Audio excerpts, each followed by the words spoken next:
L'entreprise Revaux, ici, Revaux Menuiserie, est basée sur la commune depuis 1768. À l'origine, c'était des artisans locaux, mes grands-parents, qui étaient donc menuisiers du village. Depuis, nous sommes spécialisés dans la fabrication de portes et de fenêtres en bois. Nous sommes 130 salariés aujourd'hui et nous fabriquons environ 100 fenêtres chaque jour. Nos clients sont basés sur toute la France, de Lille à Perpignan. C'est donc la création d'une nouvelle gamme de menuiserie avec des performances thermiques améliorées qui s'appelle Excellence Mixte et Excellence Bois.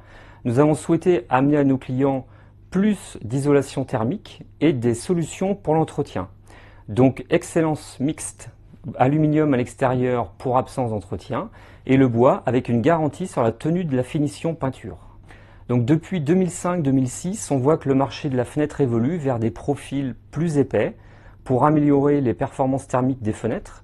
Et aujourd'hui, nos profils actuels étaient un peu en retard sur ce thème-là. Il a fallu donc réfléchir à de nouvelles solutions pour préparer la réglementation thermique 2012 et ce qui nous attend demain, 2020. Voilà.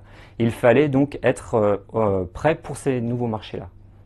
Donc cette innovation a commencé par de la veille, tout d'abord, sur ce qui se faisait notamment sur les marchés de l'Est de l'Europe ou du Nord de l'Europe. Ce sont des marchés en avance dans la fenêtre de par leur climat naturel, tout simplement.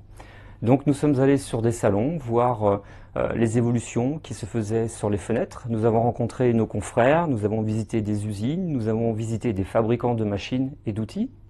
Et puis en 2008-2009, nous avons pris la décision de se mettre dans le bain de l'innovation. Nous avons donc d'abord commencé par acheter la machine, puis rencontré les fabricants d'outils qui nous ont orientés, aidés, conseillés. Et on s'est fait conseiller également par le Centre technique du bois et de l'ameublement à Bordeaux, le FCBA, qui nous a donné une conformité normative pour cette nouvelle gamme. Alors le principal obstacle, je pense, récurrent à tout grand projet, c'est le timing, le temps. On est gourmand, on veut aller vite au début, on est pressé de voir les résultats de nos idées. Et c'est vrai qu'il faut du temps, il faut des réglages, il faut se poser des questions, il faut le temps d'y répondre. Et puis sinon, techniquement parlant, non, nous sommes au résultat que nous voulions. En premier lieu, c'est donc Jérémy Grelier, technicien du bureau d'études, qui a mené de A à Z, qui est le pilote du projet. Et puis ensuite, les gens de production, chefs d'atelier, chefs d'équipe, opérateurs, ont travaillé en commun sur le projet. Ça a donc été un travail d'équipe qui a été mené en interne. Donc les bénéfices, c'est d'être prêt pour la menuiserie de demain. C'est aussi l'ouverture à de nouveaux marchés, l'ouverture aussi au marché du neuf, des bâtiments neufs, de la menuiserie neuve. Donc nous sommes en avance aujourd'hui sur ce qui se fera demain et ce qui sera demandé sur les fenêtres.